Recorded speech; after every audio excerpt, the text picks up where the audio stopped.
Today's Wednesday, November the 15th. I just welcomed the class, and we were talking about how time goes fast. As a matter of fact, we have a month from now until the semester ends, and we go for the winter term break. We meet back here in January, and then we start a next semester as well. So let's make the best of our time that we have left, and let's do all our assignments and all the projects and everything that we have remaining. I'm sure we'll have a nice, strong finish. So far, I'm quite pleased with everyone's performance and everyone's contribution, so let's keep that up. I'm going to just show my face really quickly here, just to say hello. And we're going to continue the lesson right now. I'm going to share my screen, if you can see it, and we're going to get started. All right, so welcome everybody. Here we go. So this is class number 10, week number 11.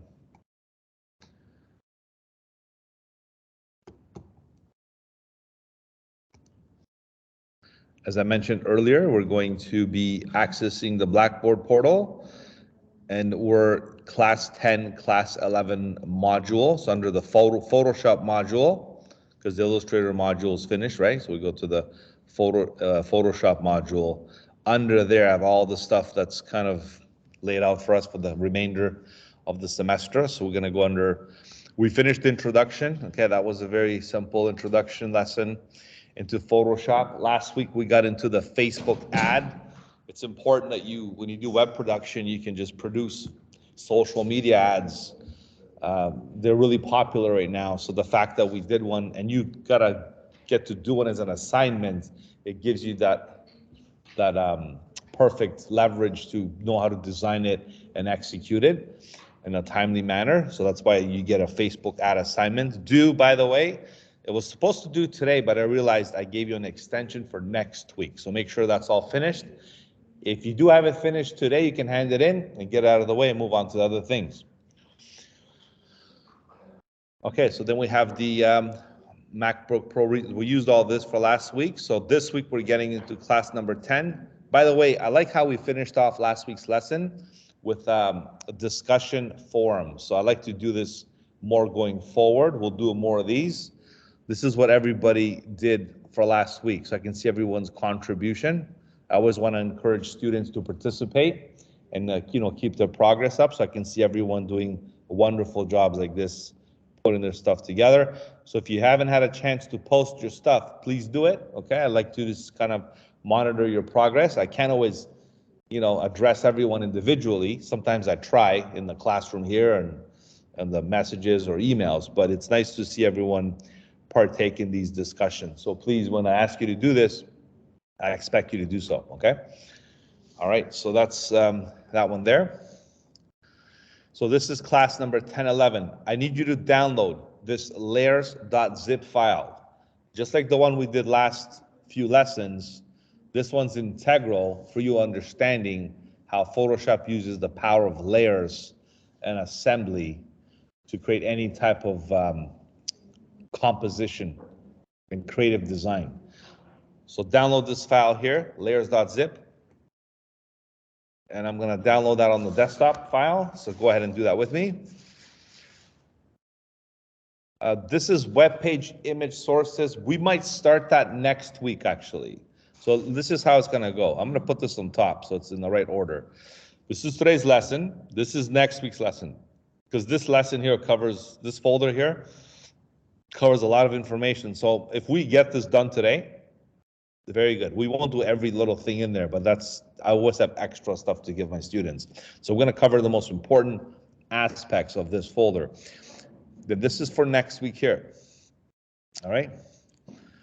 Just to quickly show you what this looks like, I'll download this website PSD file so you understand what we're getting into. And there's a mock-up here as well. And desktop mobile. You can download these if you wish. It's fine. They're for you to have. So going forward, I'm not going to put links anymore. We have a YouTube channel. So instead of you guys looking for the lesson, go up here and click on the YouTube channel for video lectures. Okay. I also want you to, tell me what you think about the videos. I need feedback. So hit the like button if you like it. If you don't, I'm thinking you don't like my videos. and subscribe so I can give you updates. Because this channel is going to be going forever now. I've said we're in it for life here. I might even include your other lessons in the future or in the past. So it's good to have this community going. I think it's a healthy thing to have through Humber and everything, and we're going to have a good lasting relationship too. So we're going to have that channel going. So if you click on it, you should see the updated channels. So if you go right to the bottom here, some have two parts. I like to give you a break in between the lessons, so I have part 1 and part 2 of the channels going forward. All right. So once you downloaded these files, let's have a look and see what it entails. I'm going to open this is the desktop mobile file. As you already are aware, when you're learning your HTML and CSS and the other classes, you do have to create a responsive website. 10 years ago, actually 15 years ago, that wasn't the case. Websites were just built for, different browsers and desktop screens.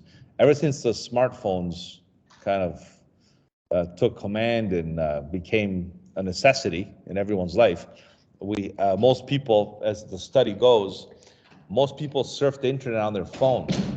Very few people use a computer these days, right? To say the least.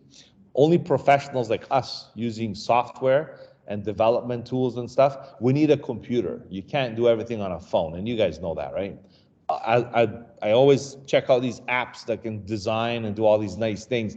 They're okay, but they're not going to replace the actual computer power of the desktop or the laptop. So that's why we need to make sure when you make a website, you can make one for the desktop and for the mobile version as well. So these are some of the things that we're going to be looking at in Photoshop, how to create these areas and how to create a prototype.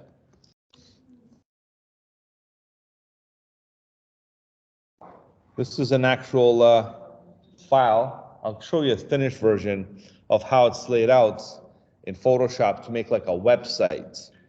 This is a Spanish restaurant, I think. So if I open up the file here, these are how the guides are set up for a responsive layout design. You can see how the layers are nicely broken up, right? It's 16:9 ratio. So you can see things like the header, the slide, the banner, which is over here, the testimonials, the specials, and the footer. I gave it to you like this, so you can take the challenge if you wish to kind of work with it and make it like a learning file. It's not really anything but that. Just to show you, all these things have to be put back together into the right placements, you see? That's why all these white spaces are there. So there's a lot of images and backgrounds, and with the power of the layers, you're able to organize all this. But this is how people put websites together in Photoshop. I encounter a lot of website templates also that give you a Photoshop file. There's two reasons for that. One is because you get a clear understanding of how the design works. And two, you get to generate the image assets to help you into the building process of the development of the website. So you can do two things. You can use these sources and export them for HTML and put them on the website. You can also use it for a presentation.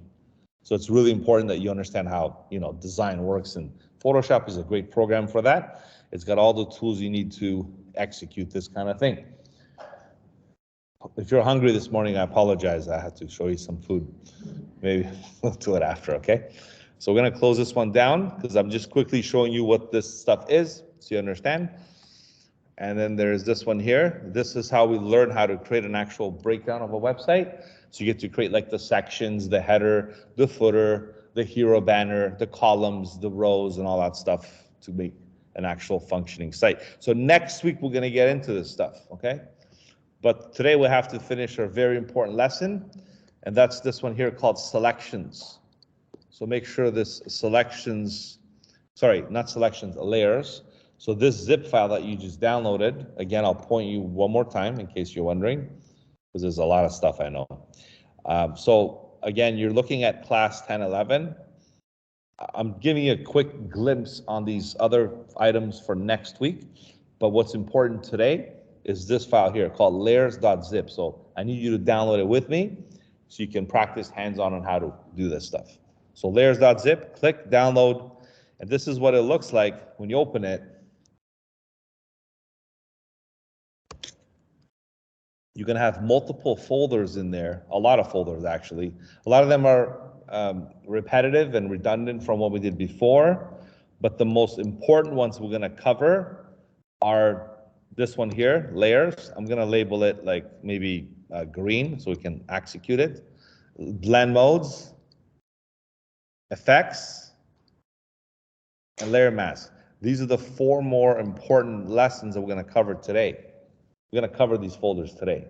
The other ones are miscellaneous. I'm not going to waste my time and your time doing it.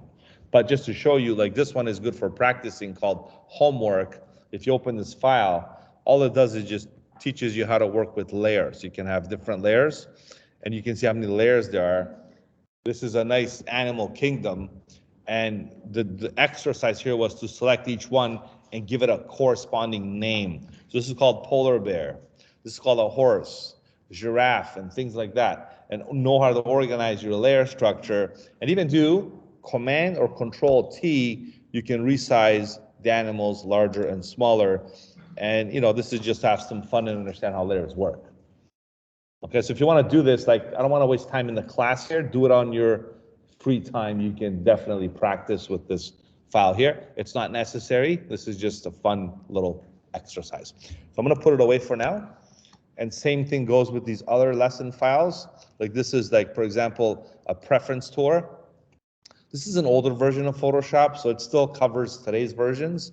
Not necessary, okay? Something you should keep mindful of. Then there's the folder that we're going to cover today, like layers, layer blends, effects, layer masks. These are all important attributes of the Photoshop powerful capabilities.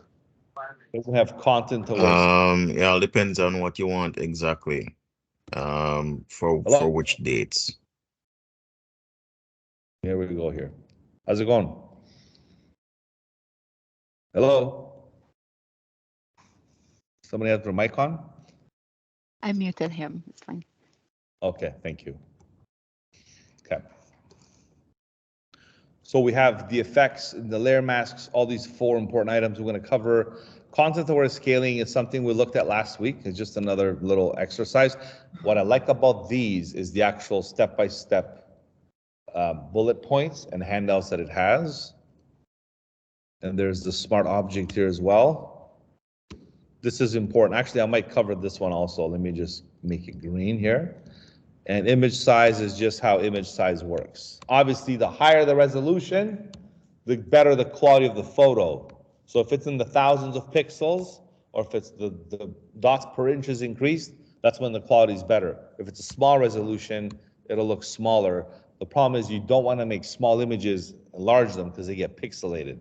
So this is a quick little reference on how that works as well. Sounds great. All right.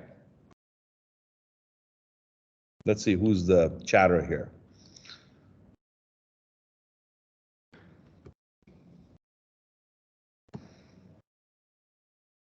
All right.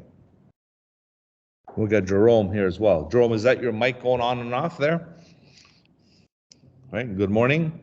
We got Tashal, Kajal, and Jerome online with us. All right, so this is being recorded, guys. So just try to keep if you have a question, raise your hand, or just let me know if you want to chime in to comment on something. Okay, so let's start with the, this one I'll save for last. This is a good overall review. I'm going to mark it red, actually. Let's start with the smart objects, lesson 7. So I'll open this one up here. Okay, this has the little steps involved. Sometimes you don't have to get all tedious with these little steps, but I'll show you what that means, just so in a nutshell you understand the exercise. Open up this smart object PSD file, and you'll see what smart objects are. This is how it's laid out. Make sure your tools are set up on the left, your layers are set up on the right. This is an actual Apple logo. This is the original iconic Apple logo from way back in the day. There's 2 different ones. If I select each one of them, they move like this. I want to also point out how this happens naturally in Photoshop by default. this move tool, auto select layer is turned on. Did you know 10 years ago that wasn't the case? I had to tell the students to actually check this thing on for it to work. Because Photoshop was not based on direct selection, like object-oriented type of style. It was based on you selecting the layer and then working with the content in the layer. So right now things have changed. I guess the developers always do surveys and stuff, and they left it on by default. That's the reason why I can do this and I can do that. But usually when you do that, look, it selects the layer for you. And in most paint programs, you might have to select the layer. So just be mindful of that. So let's examine what this means. This has a little thumbnail icon here, and this doesn't. So what's the difference between these two?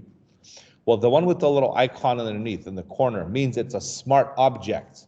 Smart means it retains the information originally brought with it.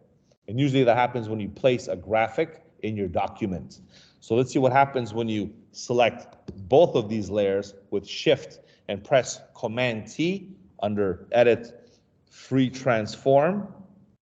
Okay, so I'm gonna make these smaller like this so I can put them on the merge here. We'll do a lot of this stuff later. Again, doing production techniques in this class. You might do a shopping cart website or something. You're gonna have to prepare the products or the images. You have to put a lot of logos on this stuff. Perfect way to do it in Photoshop. That's very, very effective methods that I'm gonna show you how this is executed with another lesson, but this is another one you can look at. But let's stick with the subject here, okay? So I'm making these logos smaller, ready? I shrink them down, right? Let me hide the other layers so we don't get distracted. So we're focusing on these two, correct? All right? Now watch this. Command T or Edit, Free Transform, right? Let's make them bigger again. Keep watching. Press Enter. This can happen maybe from week to week. A lot of files now get shared with other designers. I give this to another person and they do the same thing. They try different sizing options and they hit Command T again. So they do this again, right? Then 2 weeks from now, another person gets the file and they decide, oh, let's make the logo bigger. So they hit Command T, they make the logo bigger. 2 weeks later, another person gets the file, or the same person decides to make the images smaller, so they do this, right?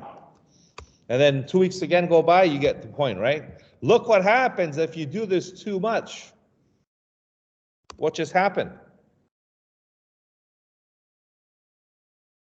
The difference.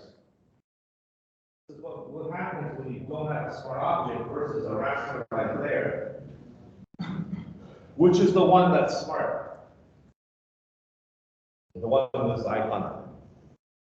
This is the one that's rasterized. Now, and in earlier versions of Photoshop, there was no such thing as a smart object. It didn't exist. But ever since they introduced smart objects, designers have to be consciously aware of what to do with it. Because the thing is this, you can scale it, no problem, but you can't edit it. So at some point you have to make a decision to rasterize the layer. Because if you can't rasterize the layer, you can't really edit the layer. Like I can't go here and delete the green, delete the orange, delete the, I can't do that if it's a smart object. You understand? So you have to make this decision basically. Rule number one, don't scale things up and down like that, because that's gonna happen, especially if it's not a smart object. If it is, then you have nothing to worry about. But if it isn't, you have to consider it. So watch this now. Because if I go to this layer here, let me just deselect it. This one here, I can go make a selection tool like this and press delete. Do you see that? With this one, I can't do that because it's a smart object. See, I hit delete. Look, Photoshop says no, can't do it. You have to rasterize the layer before you do something like that. So that's what I'm saying. You have to make sure you're aware of how you control these pixels. So if you press OK, and you have to watch this. If I rasterize the layer, I can do it now, right? So that means you can't scale it up and down anymore. Like leave it alone. Like make a decision to leave it, right?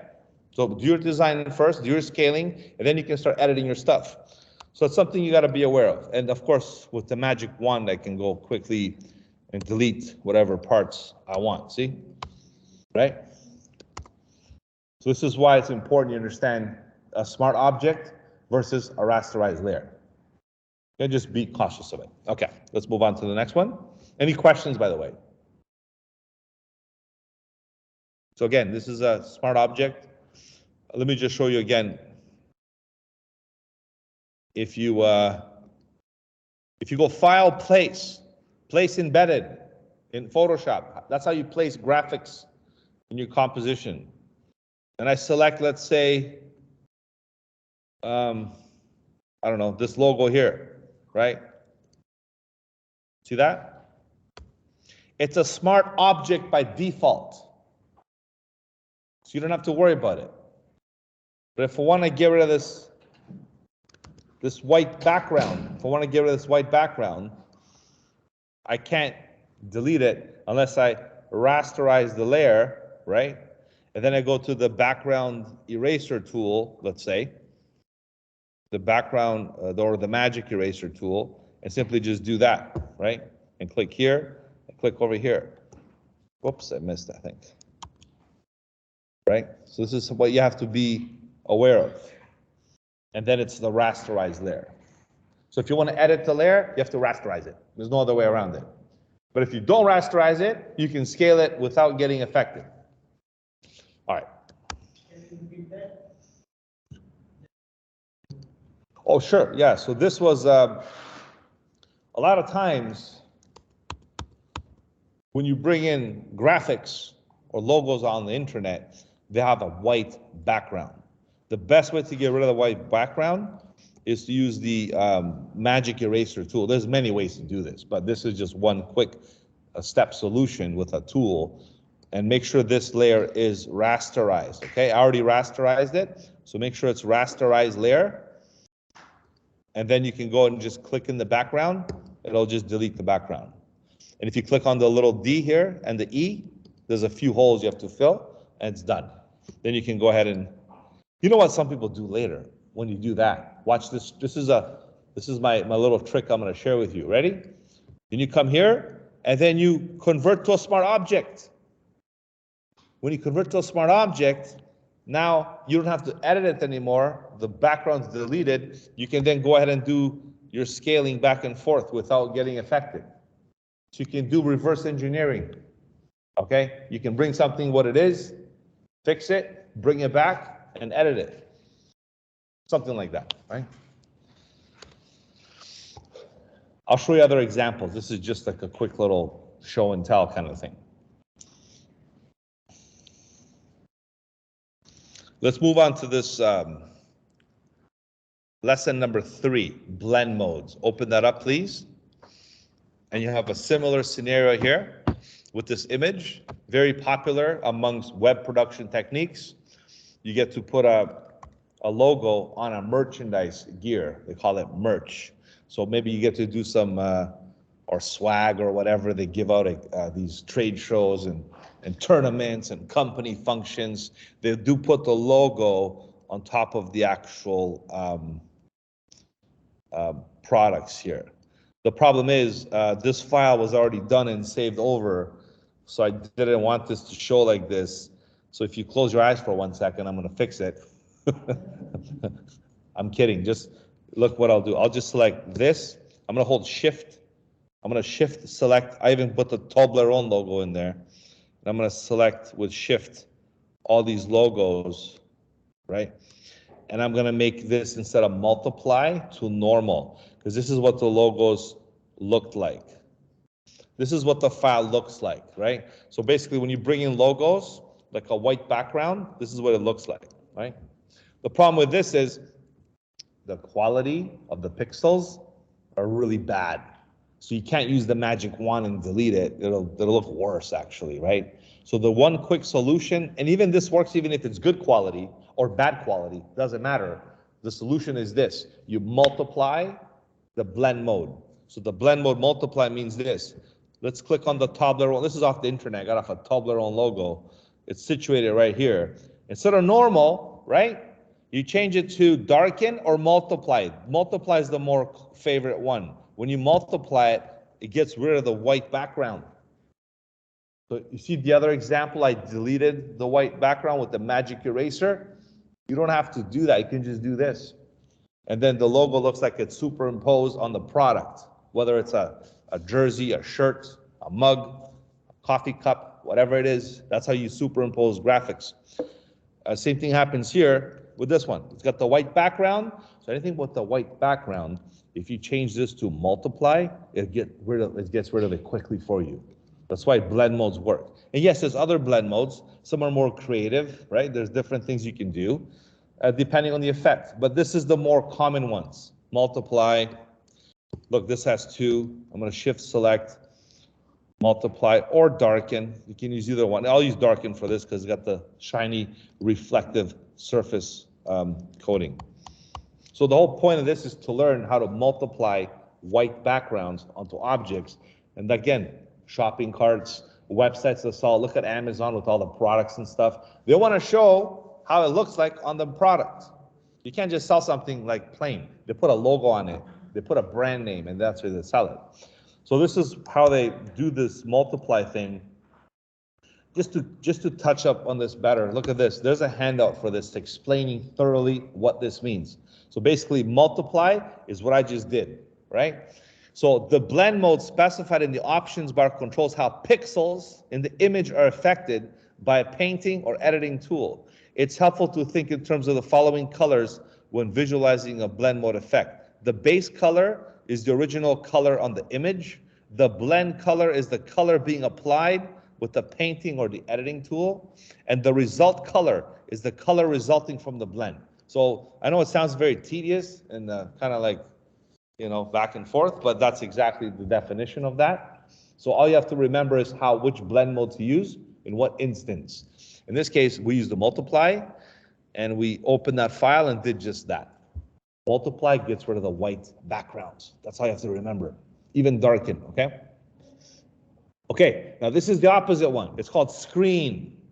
Screen is the opposite of multiply. It gets rid of the dark background. So if you have like a let's say the example here, we have this one. So it's got like space with the black background. Let's open that up, right? Because this is a lens flare filter, okay? I'll teach you how to make one of these. Ready? Watch this. Press D for default. Black is your foreground color. Press Option, delete. Basically, you have a black fill. If I hide that layer, I have this thing with, it was done by Stars. It's like a filter effect. To know how to do that, there's a lesson for that as well over here. You can follow this to make stars. Really not important, but I thought I'd throw it in there.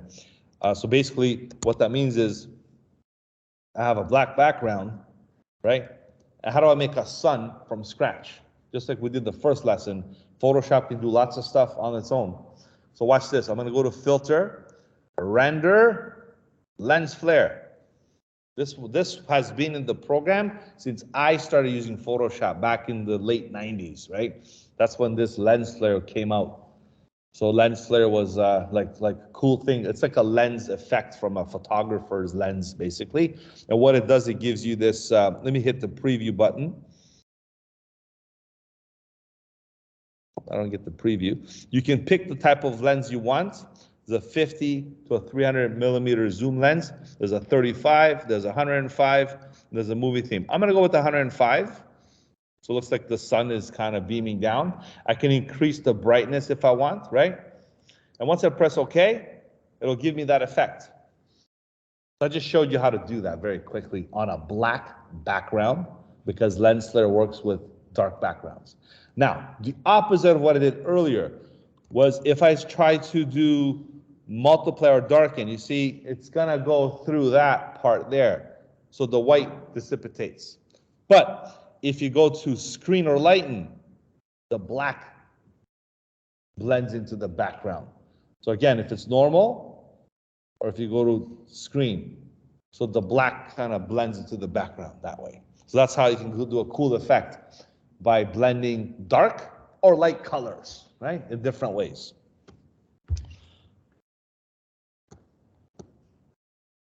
I think we did it was a Batman poster, and we did an alleyway. like a dark alleyway, and Batman was kind of sitting there, and we had made it rain by putting in a rain picture, and we just used the same screen effect. So what happened was the darkness blended to the alley, and it looks like it was raining. Really cool effect. Same thing. The difference is I don't have Batman and I don't have the rain. I have the stars instead. So same thing works. You can create this cool effect with different scenarios, okay? All right. So the last one is this one here. This is called hard light. This is a more creative type of blend, but it's pretty popular and common in most scenarios. And this one lets you explore all the other blend mode possibilities. So for this one, you see there's a layer mask applied. There's an image that's cut out on top of this background. Now I want to blend this image in a nice harmonious kind of way. So if I go to normal, let's try to like go to darken, you see? Multiply, color burn, linear burn. You can try all these different blend modes and see the results each one gives you. It's pretty experimental, so you don't really, I can't remember what everything does, but I do remember my main three: darken, lighten, screen, multiply. Those are the common ones. These other ones you can kind of play with and see the results you might get, because some of them might give you different types of outcome. Hard light would be the one recommended for this, because it blends the contrasting colors perfectly in a balanced way. So it looks like both things are present at the same time. Nothing gets nullified. Everything is present and visible. This is why this gives you this example for that. Okay, so the blend modes are a really powerful method. As a matter of fact, other programs have blend modes too, like Illustrator has it, by the way. I think even InDesign and other programs inherited blend modes for this particular reason. But Photoshop is the original program that had this from day one, and it still does a good job of controlling each one. All right, so that's how blend modes work. So this was a quick little demonstration. If this can help you with different montages and layouts and stuff, this was that, okay? So I just covered hard light, okay? So we covered this one just now, screen and multiply. These are the three most popular blend modes there. I mean, they're all kind of popular, I guess. All right. Effects. A lot of people love Photoshop for the effects, because the effects, even filters, if you want to look at it that way, can really add some pizzazz to your design. So if you look at this handout here, it shows about different effects that you can apply on an actual design, composition, or any type of creative layout that you're partaking in. So Photoshop provides a variety of effects such as shadows, glows, bevels that change the appearance of a layer's content.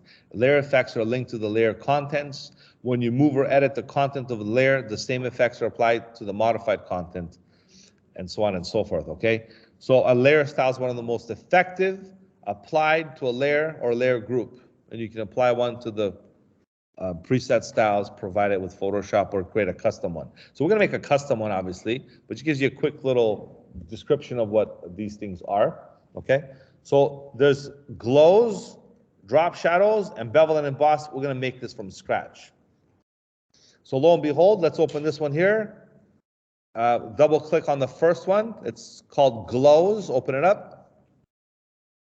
This was a movie poster originally by a very famous movie called Rise of the Planet of the Apes. So they kind of use this mock-up for that. I don't know if it's not the actual poster, but you can see all the layers that entail different things. Like this is like the title, see? So this one says drop shadow, which means we are gonna make a drop shadow to enhance the title of this layout right now, okay?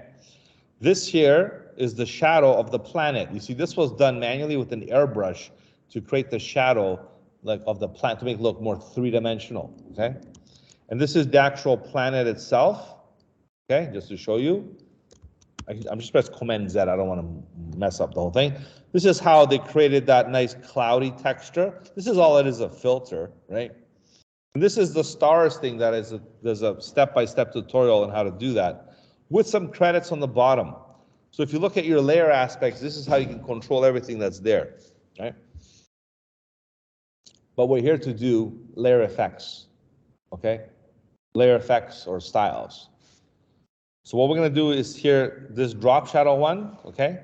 First, let's make it a little bigger, pressing Command T or Control T, just a touch bigger. Press Enter, move it in the corner here. Look at my space, the same as here as it is there. You can even draw guides if you want to make it nice and even, right? Just to kind of keep it the rule of thirds, which means the title's predominant. There's maybe a subheading or some type, and then there's a smaller type describing the actual content. So you can do lots of different design elements to get this done. Now, what this means is I have to put a drop shadow. The best way to do it is there's two ways actually. One is to go up down here, the little effects button, and look for drop shadow. My favorite way to do this, I don't like scouring for this thing down here. I'd rather do this. Double click on this empty space where the layer is situated. If you do that, it'll open up this layer style panel, which means you can pick anything from scratch. In this case, I'm going to venture down here to the drop shadow option and see how this drop shadow is nice and present on my title of the movie poster. On top of that, I can control the actual parameters of the distance, the spread, the size, the color, the opacity, a lot of things. I'm going to go with 8. I'm hitting tab 8. I'm going to increase the opacity to like, maybe 90, right? I'm going to have a black shadow color. If I want to change that, I can change it to any color I want.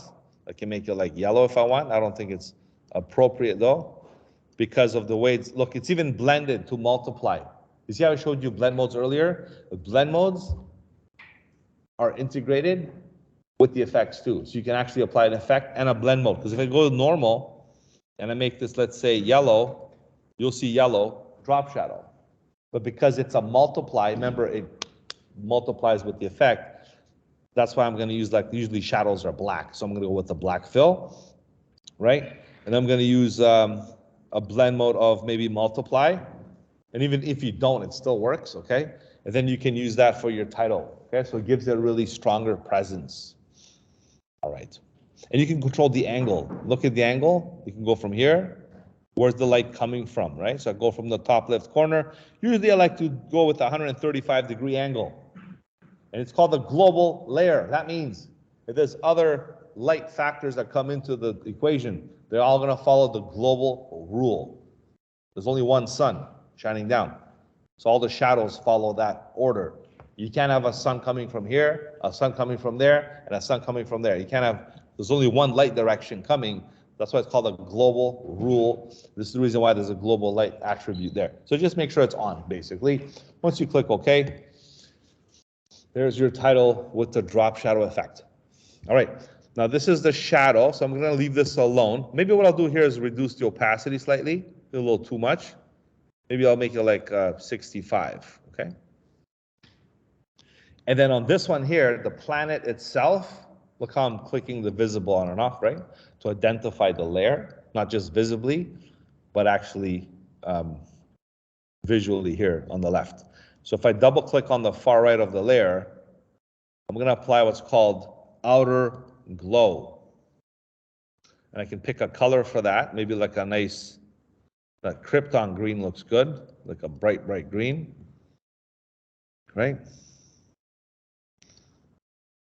Like this, so it's nice and glow.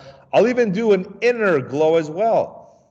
So if I go to inner glow from here, I can change this color to maybe, let's try that purple. I'll make it normal.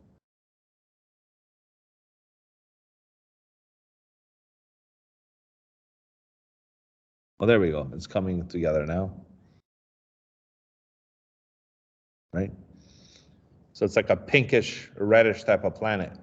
So yes, you can apply multiple effects on the layer, but you don't want to go like this. Look, you don't want to apply all of them because it's not going to look like anything.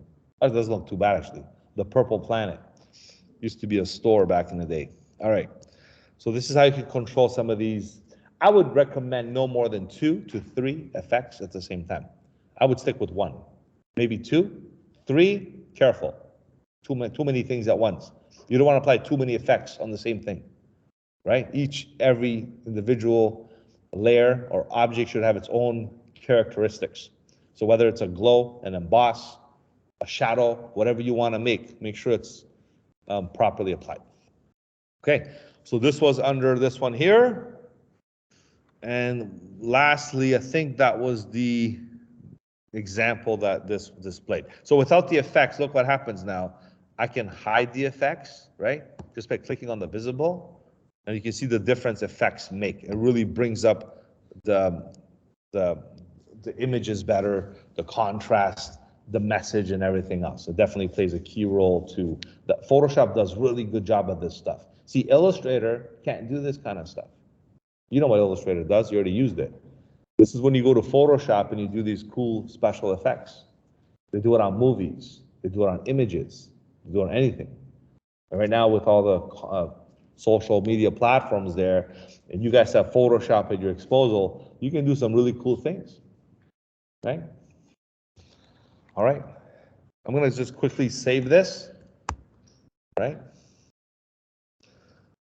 And this pretty much wrapped up this whole little segment here of me showing you different type of effects. And the drop shadow as well. We did the drop shadow. Now the next one is called bevel and emboss. This one I want you to teach you how to make it from scratch. So I might use the lesson example, but I'm also going to teach you how to make one yourself, especially now with the AI and all the other integrated technologies that we have. It's really, really powerful tool. See, AI and you knowing this software makes you that much more powerful at doing these things. So let's go ahead and open this next one called bevel. On the second one, double click. And this is what it looks like. So you have this background layer, and you have this thing called steel. And this is basically a cutout from this. But how do we cut it out? And how about if I want to change the texture? So let's delete it. I'll teach you how to make it from scratch. Because if I was just to follow the lesson and go like this, double click, right? Click on bevel and emboss, and you can see what bevel and emboss does. But you're like, well, wait a minute. How'd you get there? How'd you get to that step? So I want to teach you this from the beginning. That's why this is just an example, whereas I want to teach you how to know this kind of stuff. So I'm going to press delete. If you don't like this texture, let's make our own texture too. I'll show you how to do that as well. And I don't have to go to Google anymore and look for gold texture or wood texture. I can just press Command A and get my contextual taskbar to be visible, and I can generate any texture that I like. And of course, with prompts and everything, you have to be very assertive and calculating how to get the right one. But if I just go generate fill, and I'll type in wood cutting board plank texture, okay? And I hit generate, let's see what happens.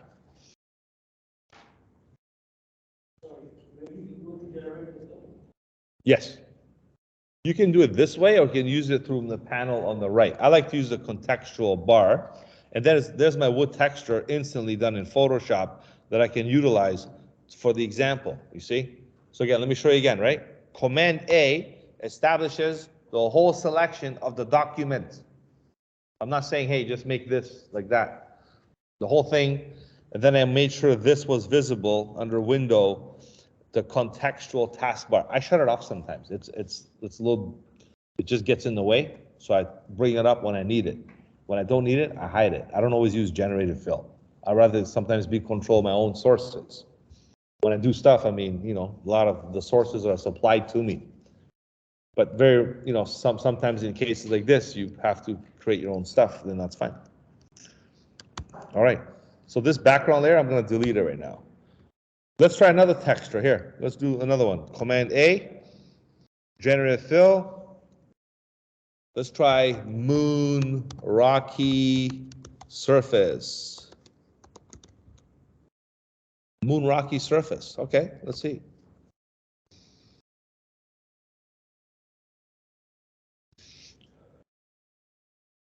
And when you do these generated fill textures with AI, which is now the new thing that's taking over, you know, all these other platforms and programs. Of course, Photoshop has to get on there as well. And you can see how this gives me a rocky, but look, there's other examples. You can go with this one or that one. It kind of gave me a cool little, I don't know if it looks like the moon, but it looks like more like the Canadian Shield or something. But you can do lots of different things basically just by generating prompts. Sorry? Oh, moot. Yeah, I put moot here. Yeah, I misspelled it. Good eye. Maybe that's the reason. See? Moon, rocky surface. Let's try it again. And then I can be more descriptive, like a perspective, no perspective, top view, a different view. Like, you know, you gotta be really putting in the right prompt to get the proper description of the image.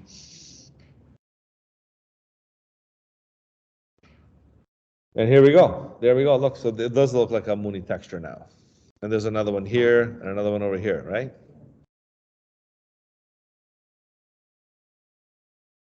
Right? So it's kind of cool. Okay, let's use this one, okay? Let's go with this one here. So what I'm going to do now is this. We're going to use the type tool. So the type tool itself works like if you just go to the type tool, you click, and this just produces, you know, let's type in moon, right? So this just creates like text, right? Yeah, that's fine. You can double click. You can change the size of the text.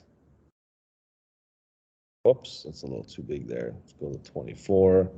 You can change the color of it, right? This is how you can produce text in Photoshop, right? Of course, you have the contextual taskbar, so you can control the size this way. You can control the color this way. I kind of don't mind this. The Photoshop did enhance its, I can even sample this color here. See this color, right? So it's nice how you can do some cool things with the type tool. Then if I want to elevate it, look, double click here, and I can bring up maybe perhaps an outer glow. I can do, for this one, I would do probably a stroke, right? Just a simple stroke. Make it like a white stroke with 2 pixels perhaps, something like this. Maybe, you know, whatever you want to do, you can really dress this up any way you like. But I want to show you that bevel and emboss effect. So what I'm going to do instead is, instead of this, I'll try a different variation for my design. So ready? So this is a simple thing, right? One more thing I want to point out. You either click and type. If you do that, it becomes like a character or a word basically, right? Like a field. But if you draw a text box, then you can contain more information inside the text box. Get it? So if you put like more description, like a paragraph or something, then you might want to draw a text box. And you should do both because sometimes, look, see the text box controls the text. It's responsive, right? So it flexes with the actual bounding box. See, like that. So the question is, when to draw? Should you do a text box? Just like Illustrator, same thing. You click and you type, or you draw a text box to type more text.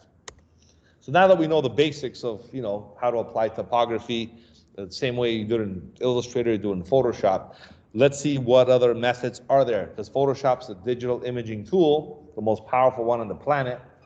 I'm going to use the horizontal type mask tool. Okay, horizontal type mask tool. So I'm going to go here and just click once and type moon. I'm going to make this nice and big. Well, I got to make sure you highlight it first, I think, to make it bigger, right? Oh, I just, by accident, I pressed OK there. So if there's a selection that shows up, the best thing you can do is go to the selection tool and you can move the selection, okay? Sometimes it gets finicky, so you got to be careful. Let me just do it again one more time. So again, this is the horizontal type mask tool. You click once, you set up your size. I'm going to go with maybe 32, okay? I'm going to type in moon, right? And what you can do right away,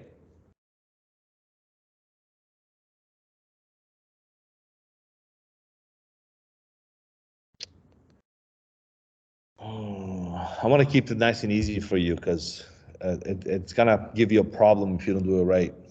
Okay, so here's the rules, right? You click here, you type moon, right? To move it, without this guy, you have no problems. Like if this wasn't here, moving it was very easily done. Well, usually it's down here, you can move it.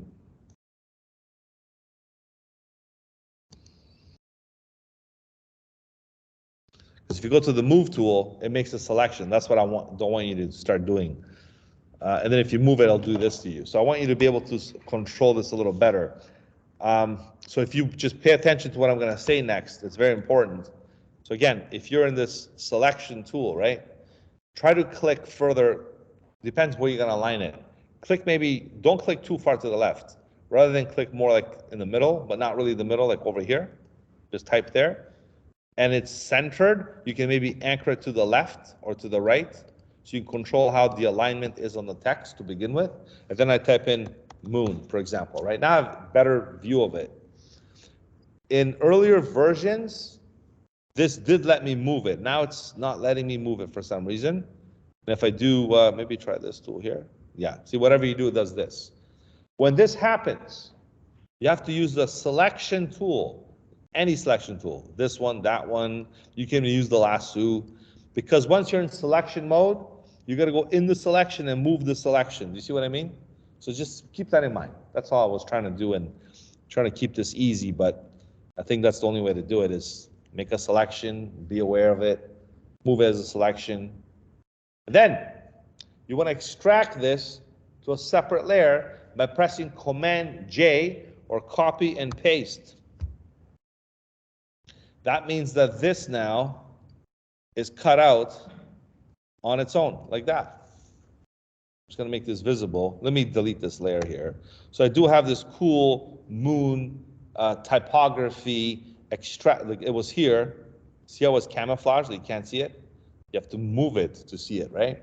So I'm going to move this over here, and then I'm going to apply the bevel and emboss effects, okay, which is what the exercise kind of caters to, right? This says bevel and emboss. Instead of me using that cheap little example, I made one from scratch to teach you how to do these tricks, okay? So I'm just doing this right now on this file. So how many bevel and emboss effects are there? There's a lot, actually. There's inner bevel, there's emboss, there's outer bevel, okay? There's pillow emboss, one of my favorites. It looks like you're chiseling inside the wood or the metal, right? There's also a stroke emboss, not as popular. So let's go with the outer bevel is fine, or even the emboss itself works. The inner bevel gives you the more cleaner look. So it's up to you which one you choose. You can also control the light or the shadow attributes of the bevel. So you can really have control of this as well. You can control the size. Don't go too much because it's called an overkill. Don't do the effect. Maybe this should be like single digits, like 7 or something. And the softness, depending on how soft you want this to be, this can also be single digits as well, maybe like 3. The point is, keep this to a minimal, and the depth, of course, controls how deep the effect is as well. So you can make this kind of 3D looking text in a 2D environment just by simply doing this kind of stuff, right? And this is called bevel and emboss. And all it did was me going here, extracting it, and putting the effect. See, you can't do this in CSS or HTML or all these programming languages you're learning. But if you want to make something eye candy, popping, graphic, you got to use Photoshop, okay? Or other design programs if you want. But none of them compare to what Photoshop can do when it comes to like design stuff. So that's why it's nice and effective the way you see it. All right, so that was a nice bevel and emboss. If you want to just, let me just do a quick save as. I'm going to call this one Moon. Just, if you want to just practice this nice and easy, you can just open up the original file, which is this one here. Just double click on this file, right? This is already prepared for you. And you simply click on this steel here, double click, and just do bevel and emboss. You can do it this way too if you want, to practice, to see how it works on anything. That one, I took it from a creative standpoint, how to make it. This one is kind of how to apply it. All right. If you have questions about this stuff later on, you can always ask me. I can review these things again. I don't mean to just go over like quickly like this, but it is what it is. Like, this is how you do it. And it's a matter of you retaining this information, practicing it. Don't forget this video is being recorded. You can watch it again later and practice it maybe a few more times. So the information is there for you.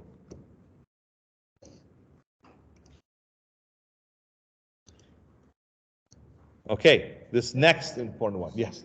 How do you generate those background from the writings? Which one? The Moon one? The Moon one or the... Yes. So what's wonderful about Photoshop? This is an exciting time to teach Photoshop. Out of all the years I've taught Photoshop, this was the most evolutionary thing that they came up with. I mean, don't get me wrong. There's a few nice things they had along the way, but with AI right now, it's all over the world. You know, AI this and AI that. If you make a new file from Photoshop, do this right now if you want. I'll go to web. I'll pretend I'm making a website, and I'm gonna do a texture for the website. I'm gonna do like a nice background for the website, or like some kind of a hero banner effect. I'm gonna go to basically most common, like 1366 by 768. Send it to DPI. No artboards. Just turn off the artboard. We'll do that next week when we do a website. We'll click create. So this is a big background now, right? So if I want to fill this background with something, you can go to window, right? You can also go to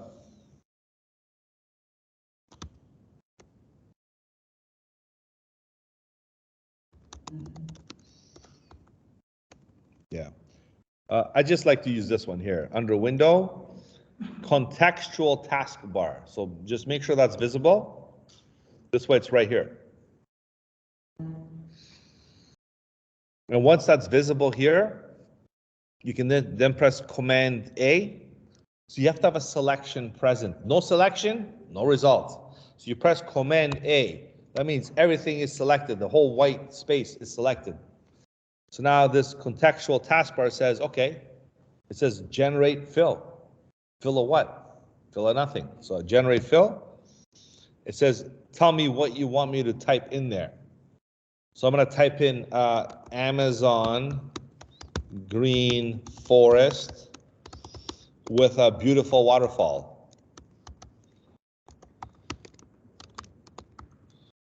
I spelled beautiful wrong, of course. I think it's one L. Okay, Amazon green forest with a beautiful waterfall. How's that sound? And you can be more descriptive.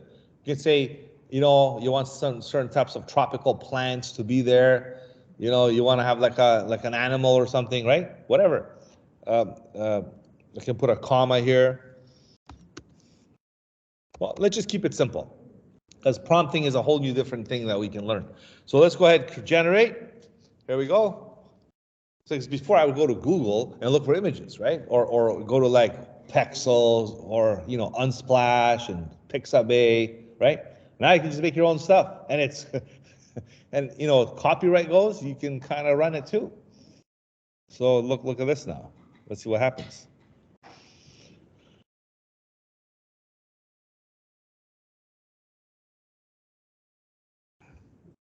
Look at that.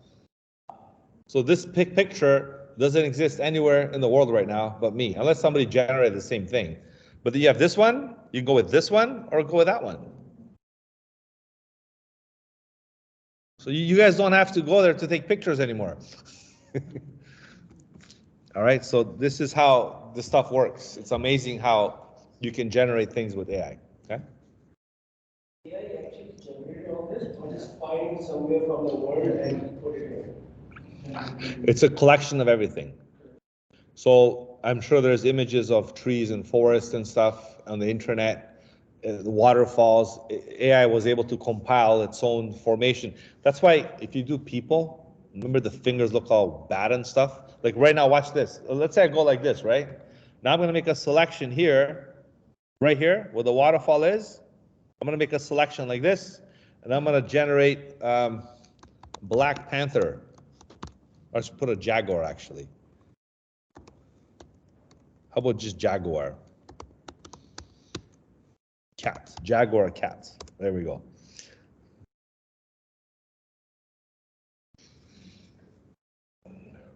Notice how I made a selection of the whole thing.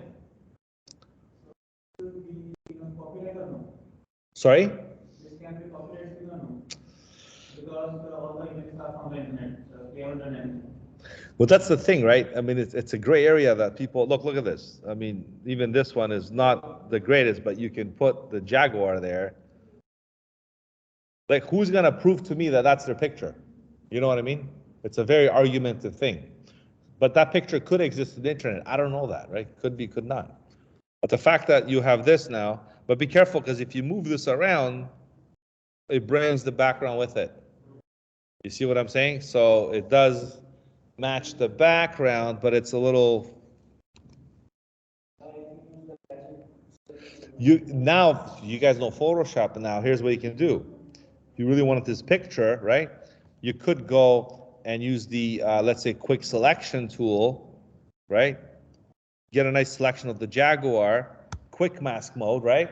Make it perfect, and then you can copy and paste it to have a better, clear background. You can do more editing that way. So it gives you more leverage than just using prompts and, you know, what are you gonna do? If you don't know Photoshop now, you're stuck with this. You can't go and just move it over here. It's not gonna look good. That's why knowing what I taught you in the past 2 weeks, by knowing how to use quick masks and selections, you can make this a lot better too, okay? But yeah, as far as creativity goes, I don't know if someone has a similar picture like this, but I doubt it. It's really unique in its own way, okay? There.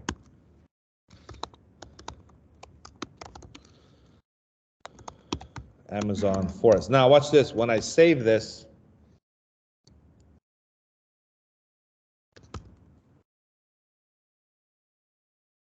right? And if you open the same file, it's a Photoshop file, so open it up another day, not only has, it has all the prompts here under the properties, you can see all the different prompts that are saved from before. So you can still alter different backgrounds, but if you do that, look what happens, you're messing up the original. So you really have to kind of go there and regenerate some of the things that, it doesn't always work, eh? It's not perfect. So don't think it's the answer to many things. A lot of it, sometimes it's more work to do this than just to get a proper picture to do the right montage. So depending on what you're doing, okay? All right. So it's pretty fun stuff. I mean, you know, it's really interesting how AI has evolved and what you can do with it, with Photoshop and other similar programs. All right, here we go. Layer mask. This is again, learning the technical stuff is important. This other stuff, you know, is there, but without knowing this stuff, you have not much control in the software. So layer masks is an integral part of utilizing Photoshop's image editing capabilities, even also isolating parts of images. Just like right now with that Jaguar in the jungle, this can help me make it even better in a way so it can actually be easily allocated in different parts of the image. So let's open up this one here first. It's called Mask Hide. Double click, and you'll see, well, this is already done for you. You know, sometimes these lessons, I do them, I've done this lesson before, so I saved it. Do me a favor, can we like unfix this by doing it, look at the layer, and just dump, this second thumbnail is the mask. You know what a mask does, right? It hides things, right? So I'm gonna dump this little thumbnail to the trash can down here, and just hit, and just like that. So basically it's a helicopter flying around. That's what that is. The helicopter is flying around, and it says speed limit enforced by aircraft. I never gotten pulled over by a helicopter before, but a cop car, yes, okay? So that's when they pull you over, you go too fast. But some parts of the US and even Canada, they do have helicopter patrol. Maybe not an Apache helicopter. There are some kind of helicopters there. So how do we make it look like it's coming out from the trees, right?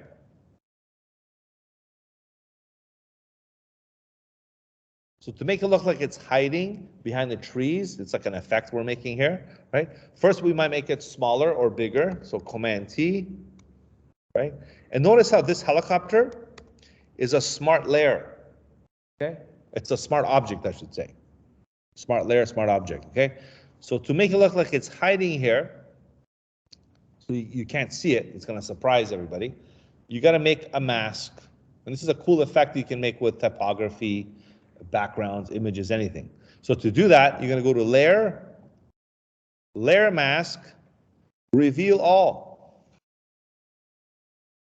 Once you do that, a second thumbnail shows up beside the layer. That's an indication that you made a successful layer mask. What that means is now it's a quick mask. It's black or white.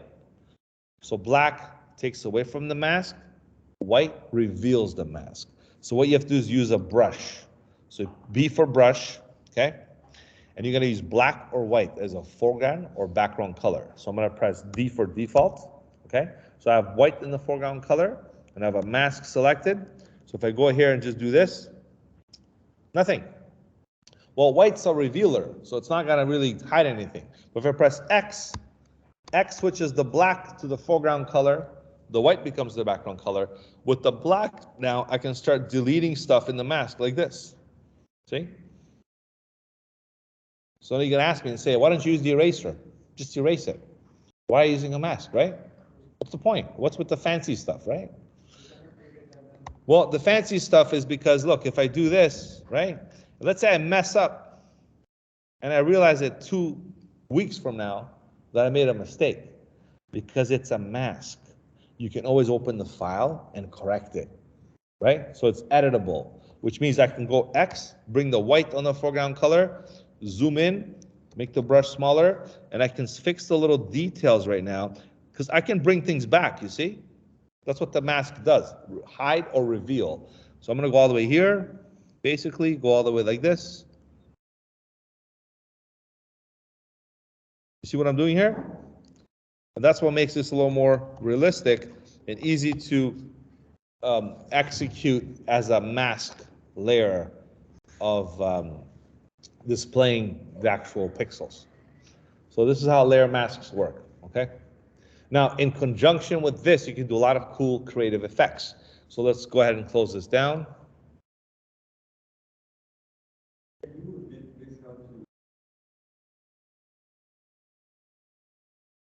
Yeah, sure. I'm gonna open it again.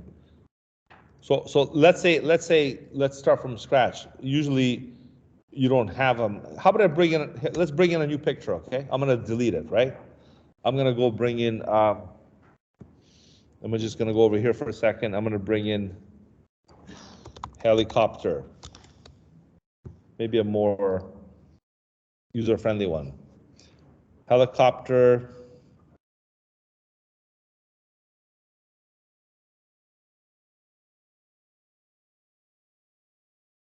Right, let's say I get this one here. Maybe I'll make a simple one with the white background, maybe. This one here might do it.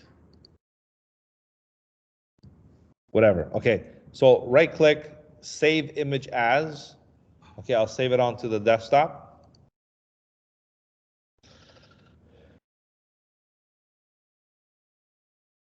Maybe, you know what, just to make this easier, PNG. I'm gonna do PNG so it's easy to get I don't wanna waste too much time doing the helicopter example here, but let's get this one here. So it's transparent, right? So right click, save image as, okay? I'm gonna save this helicopter to the desktop. If it's not transparent, just get rid of the white background, whatever, okay? Just make it easy for yourself. So when I'm here now, I'm gonna put a helicopter in the picture to make this story, okay? I'm doing a story of, you know, police doing a patrol on the highway. So I'm gonna go File, Place, Embedded. I'm gonna go to the helicopter. I got off the internet, Place, and there it is, right? And if I want to hide the helicopter behind the trees, so it's hiding, right? Like this. I'm going to position it first, press enter, okay? And then you want to make a mask. So maybe I'll move it here actually. There. So how do I hide the trees? So it creates a layer of dimension. So you have the trees, the helicopter, the background. This is what's cool about this effect. So you go to layer, layer mask, reveal all. That's how you apply a layer mask. My way to do it, I just click on this little thumbnail right here. Watch this. See here? I click on this thumbnail. That makes a layer mask too. It's the same thing. You click here, or the more menu-oriented way, you go to layer mask, reveal all. Then the second thumbnail shows up. If it doesn't, that means you didn't do it properly. So make sure you do it right. Then you use the brush. You can use a pencil, a brush, anything that you paint with. In Photoshop is a paint program. It's got a vast array of tools. So I'm going to go with the brush tool here. Make sure the brush is nice and big. Even feather, like the hardness would maybe like 90. Not really going all out here, right? So 85, whatever.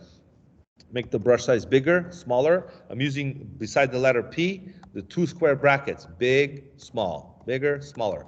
You can also go here and control the size, 60, 50, right? And make sure white and black are set up, because white will not do anything.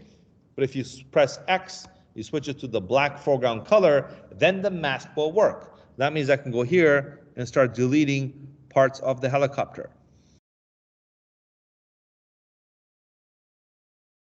And usually, you're not going to get it right the first time, right? So when you do it the first pass, the second pass, I'm going to press X.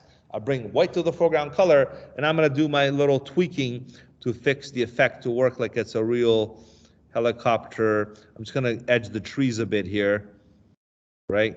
Maybe I'll cut this tree off. I don't know if it's right, but you get the idea here. And if you use a feathered brush, like a soft brush, it'll look like it's smoother. It's not as rigid as it was with the other one, right? So this is how you can kind of make the effect that it looks like it's hiding in the trees, right? That's how mask works. Okay, did you get it? Yeah. All right, so again, masking and unmasking is how you get this done. All right, any other questions? Okay, so I'm going to close this down. This other one here,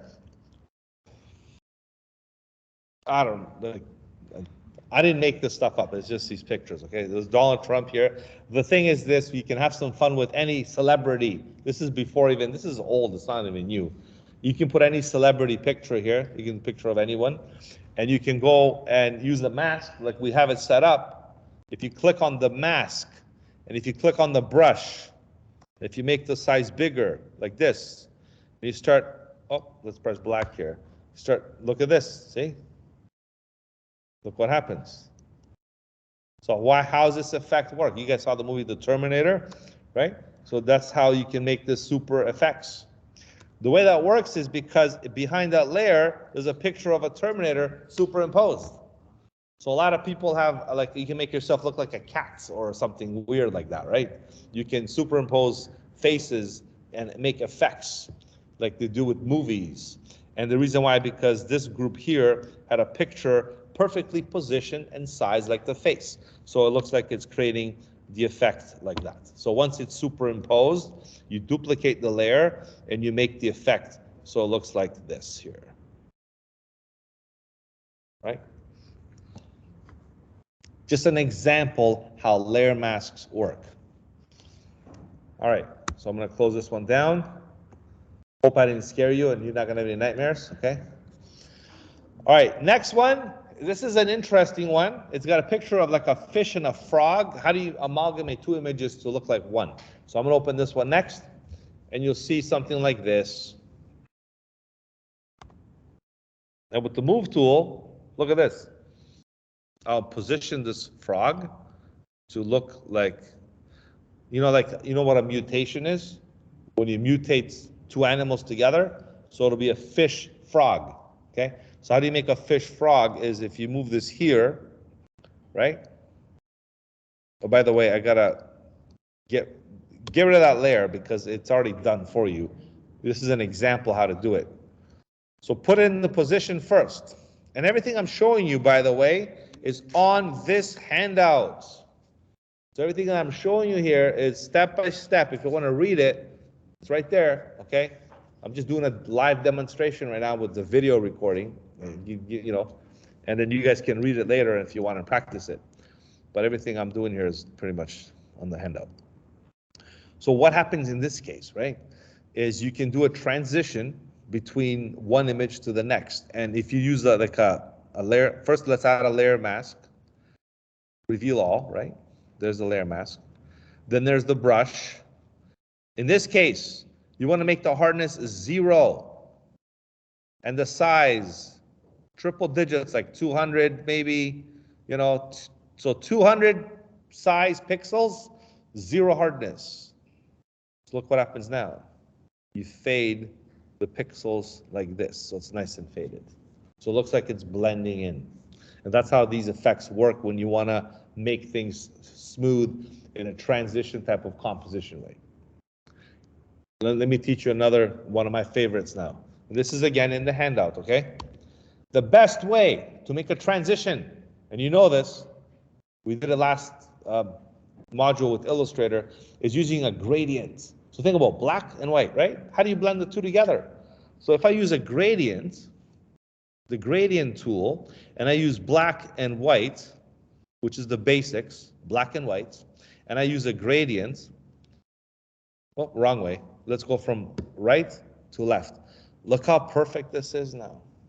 And now with the new gradient annotator tool, this is new. This just came out like this year. I love how they changed it. You can control how much it blends. You can control how far it goes, right? You can control how far it goes this way. It's really, really controllable. Before you had to go like swipe, swipe, swipe, like 10 times to get it right. Now you can edit the existing one and get a visual preview of how the effect works. So again, layer masks are pretty incredible stuff, okay? This is how you can really have control of the software, all right, by using this stuff here. And all it is a layer mask on the layer, on top of another layer to make the effect work. Is it possible to fish eye? To what? Remove the frog eye and use the fish eye? I guess, absolutely, I can do whatever I want. Where's the, oh, okay. So in this case, I would hide the layer here, zoom into the eye of the fish, make sure I'm on the fish layer. I'm going to use the selection tool and just select the eye like this, right? Copy paste or Command J, put on top of the layer, make this visible, and grab this eye and put the eye here. So now I have the fish eye on top of the frog eye. Or I can make the frog eye, I can do a lot more stuff. But to answer your question simply, yes, I can. Right? So you can do whatever you want. Okay? All right, one more example, and then you can, look, the possibilities are endless. You can think of, these are just different categories of the way it's applied.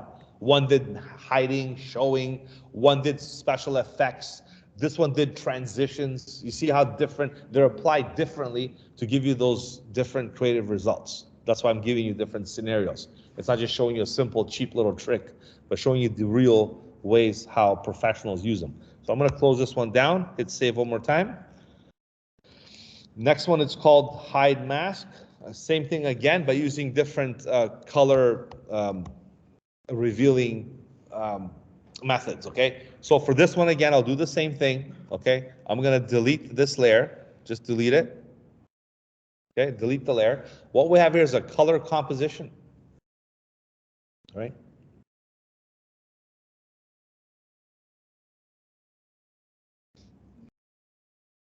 And I'm going to hit Command J. Command J does, it duplicates the layer. So you have two layers on top of each other of the same kind. This layer here, what you can do is do an adjustment layer. So adjustment layer is over here. We'll get into this stuff in the future because we're going to do some color correction. But in a nutshell, this does nice stuff. Like people come here and do like, you know, brightness and contrast and things like that, right? Because they're important to do color correcting measures of images. These are new. These are presets. You see, this does different different effects, but like default. I'm not a big fan of these because no one's going to use default. Everyone's going to do customization. So what you want to do is you want to use other levels, curves. These are the most two important ones. But in this case, we're going to do what's called a channel mixer. A channel mixer does some really cool stuff because you can literally take a preset and make it a black and white yellow filter, right? Honestly, it's just a random thing that came up with this. I never did this other than this example here. So it's not that popular, but it's there for that reason. You can control different variances of the colors. So you have a lot more exposure of different colors showing up as they do right now, okay? So really, you can just do a little bit of this.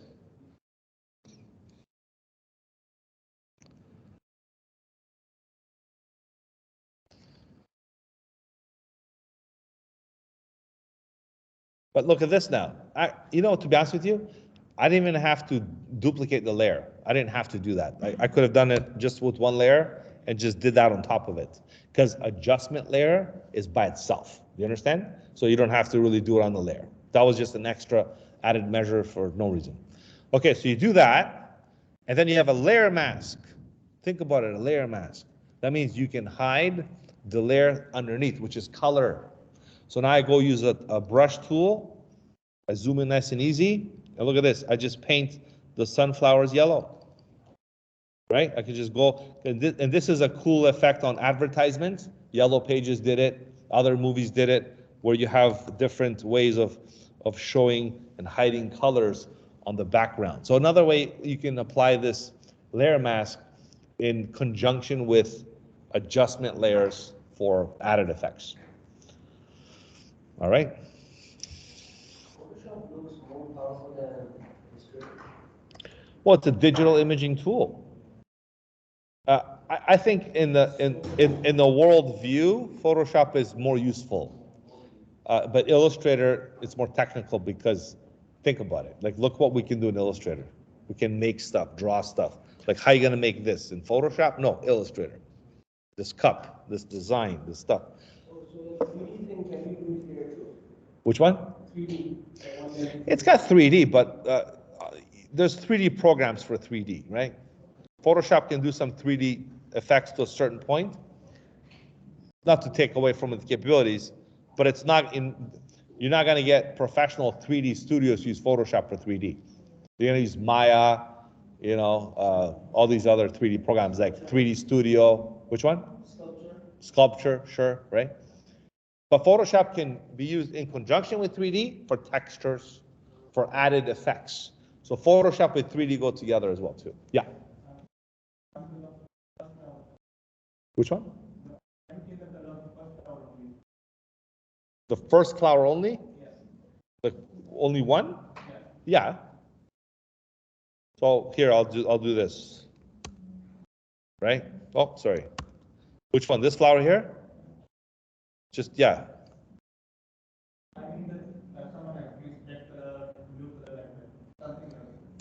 Oh, change the color. So if I want to change the color, then I have to change the color of this too, right? But let me take that. Let's just do this instead. Let's just change this yellow color you're saying, right? Right? So I would, in this case, I would use the object selection tool, right? Sorry, what is this one here? Quick selection tool, right? I would pick the color or select color range. I'm only selecting that color, see? So I can go ahead and fix it. Oops. Go brush tool. Anyways, so there's the color selected, right? So now if I go to Q, quick mask mode, make sure that's selected. I could do adjustment layer, right? And go to hue and saturation, which is right over here. Yeah, right here, hue saturation. And then I could change the color this way, see? I could change the, the brightness, the contrast, right? So this way it's separate. You can always go here and double click and change it again. See? But I would have strategically selected the yellow, not the inside. You know what I mean? And then, yeah, just have that. So that's okay. Let's say I want to do this, and I'm like, oh man, I selected too much of things that I shouldn't have. So in that case, what I would do, let me just quickly do this here, right? So in that case, I would go in there, right? Go with the layer mask, use a brush, and simply take this away. So it's only selecting the leaves. So I'm in total control right now. If I don't want this leaf to get, I'll just take that one off as well. So you total control what you want to do, right? Again, adjustment layer with the layer mask together, very powerful stuff, right? Any more questions? So that was another crash course on how this layer mask stuff works. You know, dive into it, try it out. You might not have to use all that stuff, but one of them, just to understand the concept, it's going to help you with your stuff. If you can apply this in your Facebook advertisement, I want to see it, okay? All right, so now that you know how to do it, you have one more week, sure, try it out, see what you can do with it. All right, we're going to grab a quick break, and then we'll wrap up the other video segment with an exercise. The last one, I saved the best for last, is this one here. It's called Lesson 2 Layers. I'm going to show you how to make a composition. Everything that you learned so far in today's lesson, you're going to apply it in an overall exercise on this one here, okay? So that's going to come up next, and I'm going to go ahead and stop the video right now and come back and continue the recording. All right, so...